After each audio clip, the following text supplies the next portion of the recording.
Hello दोस्तों, नमस्ते। कैसे हैं दोस्तों? दोस्तों, ये घटना रमेश की है और ये पटना का रहने वाला होता है। ये वहाँ पर वॉचमैन की नौकरी करता था। दोस्तों, कहानी सुनने से पहले आपसे एक छोटी सी रिक्वेस्ट है। प्लीज़ कहानी को सब्सक्राइब करना आप ज़रूर, और कहानी को सुनना और लाइक भी करना ताकि मेरा हौसला बढ़ा रहे। तो दोस्तों, ये कहानी रमेश की है। ये पटना का रहने वाला था। इसकी ज़िंदगी में कुछ अच्छा नहीं था, परेशानियों से ये घिरा हुआ था। परिवार की आर्थिक स्थिति अच्छी नहीं होती है। अब ये नौकरी करना चाहता है। इसका एक दोस्त होता है, वो बताता है कि पटना जनसंघ पर वॉचमैन की नौकरी निकली हुई है। ये वहाँ पर जाता है, इंटरव्यू देता है और 2 दिन बाद इसको वहाँ पर काम के लिए बुला लिया जाता है।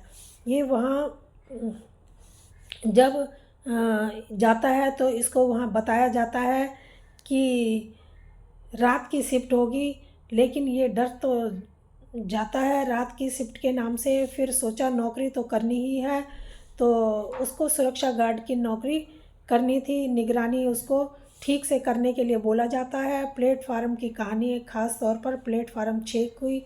उसको कहा जाता है कि 6 नंबर के बारे में खास निगरानी करनी है। उसने वहाँ के बारे में कुछ सुना तो हुआ था, लेकिन वो अपने दिमाग से डर को निकाल देता है क्योंकि उसको नौकरी करनी होती है। अब वो माँ से कहता है कि माँ, मेरी वहाँ पे नौकरी लगी है। माँ खुश तो होती है, पर माँ कहती है ये वहाँ पर अजीब घटनाएं होती हैं बेटा, और उसको तब ताबीज़ पहनाती है और कहती है कि बड़ी होशियारी से वहाँ पर काम करना।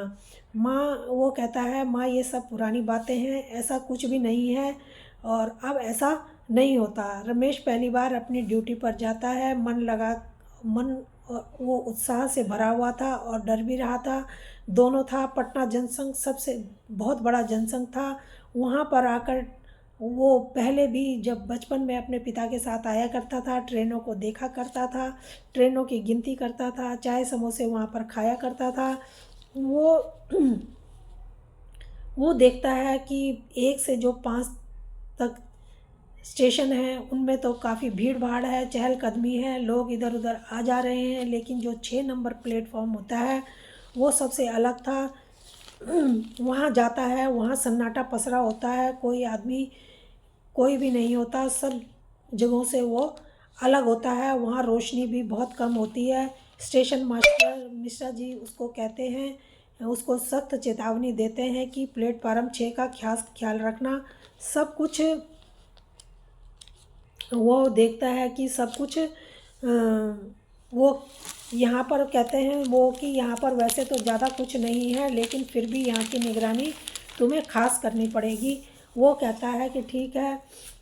रमेश कहता है कि ऐसी क्या बात है। वो कहते हैं कि कुछ पुरानी बातें हैं, उन पर ध्यान देने की ज़रूरत नहीं है। रमेश से फिर वहाँ निकल जाता है, पूरे स्टेशन का चक्कर लगाता है। वो देखता है कि उसे वहाँ पर कुछ अजीब नहीं लगा, लेकिन 6 नंबर प्लेटफार्म पर जब वो जाता है तो उस वहाँ अजीब सा उसको महसूस होता है। वहाँ अलग ही दुनिया उसको लगती है कि ये अलग ही दुनिया से जुड़ा हुआ है। तभी वो देखता है कि एक आदमी 6 नंबर प्लेटफार्म पर साधारण कपड़े पहन के खड़ा है। वो उसकी उम्र 40-45 साल की रही होगी। वो आदमी रमेश के पास आता है और उसको कहता है, भाई साहब, पटना जो से दिल्ली जाने वाली ट्रेन आखिरी वाली कितने बजे कब आएगी? वो कहता है कि भाई साहब, ट्रेन तो 11 बजे निकल चुकी है, अब यहाँ पर कोई ट्रेन नहीं आएगी, अब ट्रेन सुबह ही आएगी। वह फिर वहाँ से दूसरी तरफ चला गया। रमेश पलट कर देखता है, वहाँ पर उसको वो आदमी नहीं दिखाई देता, वो गायब हो गया था। रमेश घर गया, किसी को कुछ नहीं बताता इस बारे में। फिर रात की ड्यूटी पर पहुंचता है। सब सामान्य था, पर जैसे वो आगे गया, पीछे से उसको कुछ आहट आती है। वह आगे बढ़ा, फिर जूतों की आवाज़ आती है। फिर मुड़कर देखने लगता है, लेकिन उसको कोई नज़र नहीं आता। वो ज़ोर से बोलता है कि कौन है, कौन है, लेकिन उसको फिर कोई आवाज़ नहीं आती, कोई जवाब नहीं मिलता। जब दूसरी तरफ देखने लगा तो उसके कंधे पर किसी ने हाथ लगा दिया। अब वो सोचने लगा कि ये क्या हो रहा है। फिर वो घर जाता है। और फिर किसी को कुछ नहीं बताता। वो ताबीज़ जेब में रख लेता है, फिर वहाँ से चलता है। रमेश के साथ उस दिन वहाँ जो कर्मचारी था श्याम, वो भी था। वो रमेश से पूछा, वो कहता है, श्याम भैया प्लेटफार्म 6 का ऐसा, प्लेटफार्म 6 ऐसा क्यों है? वो कहता है 6 नंबर प्लेटफार्म पर कभी कोई परछाई दिखाई देती है, कभी कोई हाथ लगाता है, और कभी कोई आवाज़ पीछे से आती है कि कोई चल रहा होगा। तो वो कहता है, हाँ मेरे साथ भी कुछ ऐसा ही हुआ। अब वो सोचता है वो डरेगा नहीं। 6 नंबर प्लेटफार्म पर जैसे गया, उसने फिर वही आदमी देखा जो वहाँ पर खड़ा था उस दिन। के पास जाकर पूछता है रमेश उसके पास जाकर पूछता है, क्या चाहिए आपको? उसने फिर पूछा, दिल्ली जाने वाली ट्रेन कब आएगी? उसकी आवाज़ ऐसे थी जैसे कहीं गहरे कुएं में से आ रही होगी। रमेश कहता है, ट्रेन 11 बजे निकल गई। फिर वो पीछे चल देता है। रमेश देखता है कि वह प्लेटफार्म के अंदर प्लेटफार्म पर जाकर गायब हो गया। तो वो रमेश सोच रहा था ये सब क्या हो रहा है। तभी एक अजीब सी उसको आवाज़, अजीब सी चीज़ महसूस हुई। वो परछाई देखा। रमेश कहता है कि उस आदमी की तो परछाई बनी नहीं रही थी, उस आदमी की तो परछाई मैंने देखी नहीं, मेरी परछाई तो दिख रही है, उसकी क्यों नहीं दिखी? अब वो उसके पास जब जो टॉर्च होती है रमेश के, वो जेब से निकालता है और चारों तरफ टॉर्च की रोशनी को फेंकने लगता है। अब टॉर्च की रोशनी में हर चीज़ की परछाई उसको दिखने लगती है। वो सोचता है सब चीज़ की परछाई बन रही है, तो उसकी परछाई क्यों नहीं हो रही थी? कि वो आदमी की परछाई क्यों नहीं हो रही थी? ये तो पहली बार ऐसा देखने को आ रहा है। तभी वो सोचता है कि ये 25 साल पहले वाली घटना से जुड़ा हुआ है। 25 साल पहले एक ट्रेन पटना से दिल्ली जा रही थी, तभी पटरी से उतर गई थी और उसमें सैकड़ों लोगों की मौत हो गई थी। कुछ के तो शव मिल गए थे, लेकिन कुछ की शव नहीं मिले। उस हादसे से अजीब होने लगा। उस जब ट्रेन आती है तो पुरानी ट्रेन की उसको वहाँ पर ऐसे लगता है कि पुरानी ट्रेन की सीटी बज रही है। उस रात जब रमेश ड्यूटी दे रहा था तो ट्रेन की सीटी की आवाज़ सुनाई दी, पर ट्रेन उसको नहीं दिखाई दी। उस समय रात के 12:30 का समय था। रमेश सीटी की दिशा में चल देता है। वहाँ पहुँचकर उसने देखा कि कोच के दरवाजे अपने आप ही बंद हो रहे थे, पर कोई ट्रेन उसको दिखाई नहीं दे रही थी, जैसे कोई चल रहा हो। चारों तरफ उसने देखा। फिर रमेश ने दूसरे दिन देखा कि वही आदमी प्लेटफार्म 6 पर फिर एक कोने में खड़ा है। फिर रमेश उसके पास गया और बोला, भाई साहब आज रोज़ ट्रेन के बारे में क्यों पूछते हैं? आप कौन हैं? फिर वही सवाल पूछता है, पटना से दिल्ली जाने वाली ट्रेन कब आएगी? रमेश कहता है, आपको कितनी बार बताना पड़ेगा, ट्रेन 11 बजे निकल गई, अगली ट्रेन सुबह आएगी। उसके बगल से निकलते हुए उसको रमेश को ठंडी सी महसूस हो रही थी। अभी वह खड़ा ही था। खड़ा धीरे धीरे वो आदमी गायब होने लग गया। अगले दिन रमेश स्टेशन मास्टर के पास गया। उससे पूछा, मास्टर जी 25 साल पहले जो हादसा हुआ था उसकी जानकारी कहीं रखी है? हाँ। वो स्टेशन मास्टर कहते हैं, फाइलों की तरफ इशारा करके कहते हैं कि इनमें ढूंढ लो, इनमें वो फाइल होगी। वो सब धूल झाड़ करके एक एक फाइलों को चेक करने लगता है। फाइल खोल उसको नज़र पड़ती है कि इस उसमें ट्रेन संख्या भी लिखी हुई थी। उसमें लिखा था 12,435, जो पटना से दिल्ली जाने के लिए उस दिन रवाना हुई थी। 6 नंबर पर आते ही वो ट्रेन गायब हो गई थी। उसमें सैकड़ों यात्री सवारी थे। उसमें कर्मचारी भी थे, और जो हादसा सामान्य नहीं था उसमें और गवाहों के बयान भी शामिल थे। उसमें लिखा था, जैसे ही ट्रेन प्लेटफार्म 6 पर पहुंची, एक जोरदार आवाज़ के साथ सब गायब हो गया। और उसके पीछे जो रेखा चित्र बने थे उसमें उस आदमी की आकृति भी बनी हुई थी। जो उस आदमी से जो पूछता था उसकी से ही उसकी आकृति मिल रही थी। वो उसकी असलियत जानना चाहता था। रमेश ने सोचा, अब उसे जाने नहीं दूंगा। आदमी फिर उसे वहीं नज़र आया। रमेश ने सीधा उससे पूछा, तुम कौन हो? और वो मुस्कुरा कर बोला। उसकी मुस्कुराहट भी कुछ अजीब थी। वो कहता है, ये ट्रेन मेरी ज़िंदगी है। और वो वहाँ से गायब हो गया। फिर अगले दिन रमेश फिर मिश्रा जी के पास जाता है और कहता है, क्या आप कुछ हादसे के बारे में बता सकते हैं? जो कोई हादसे के बारे में बताए उसके बारे में मिश्रा जी सोचते हैं कि हाँ, एक आदमी है रवि। उस समय वो वहाँ पर हादसे का गवाह है, वो उस टाइम वहाँ पर था।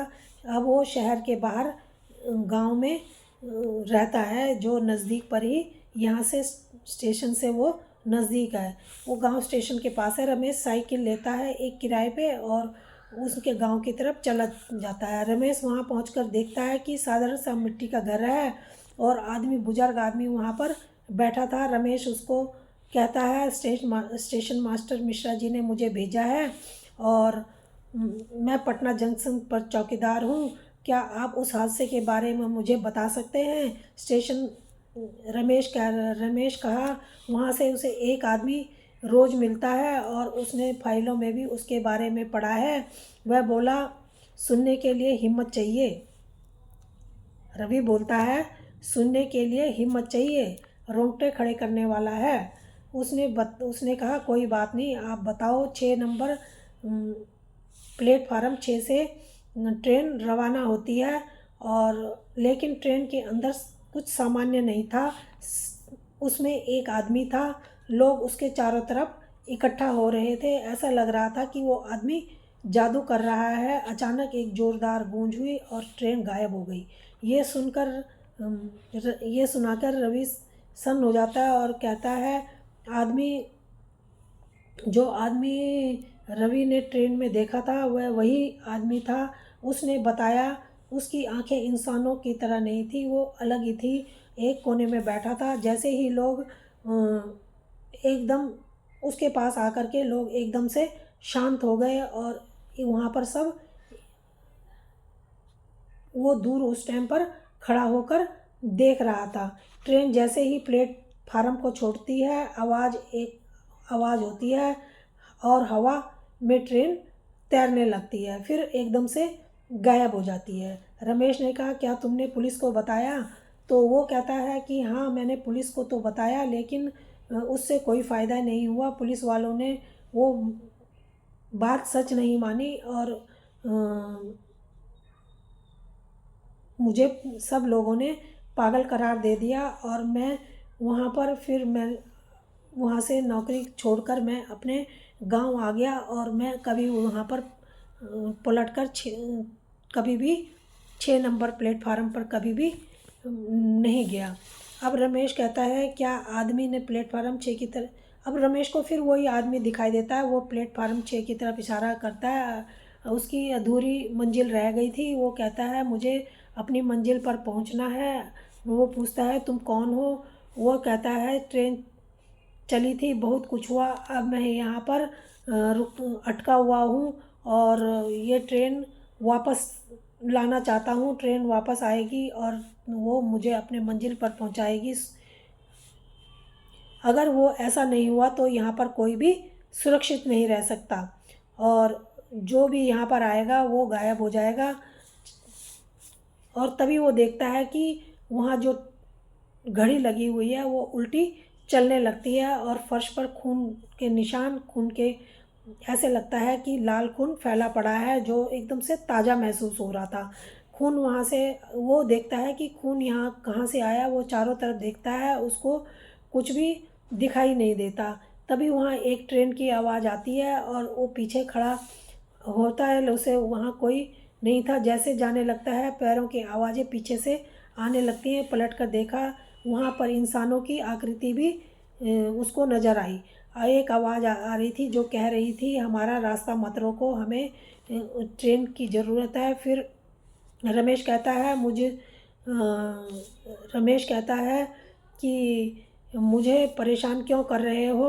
और तभी एक आकृति आती है जो कहती है कि हमें प्लेटफार्म ने निगल लिया है और हमें अपनी मंजिल पर पहुंचना है और पहुंचना ही होगा। मिश्रा जी को वो ये बात मिश्रा जी को बताता है। सभी लोग वहाँ पर ही हैं। मिश्रा जी बोले, मैं उन सफ़ेद कपड़ों में एक आदमी था, उसने ट्रेन में ऐसा किया जिससे वह और सारे यात्री गायब हो गए।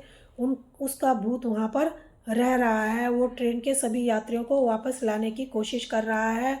मिश्रा जी की बातें सुन मैं समझ गया कि यह खतरनाक जगह है, पर मैं ट्रेन का इंतज़ार कर रहा था।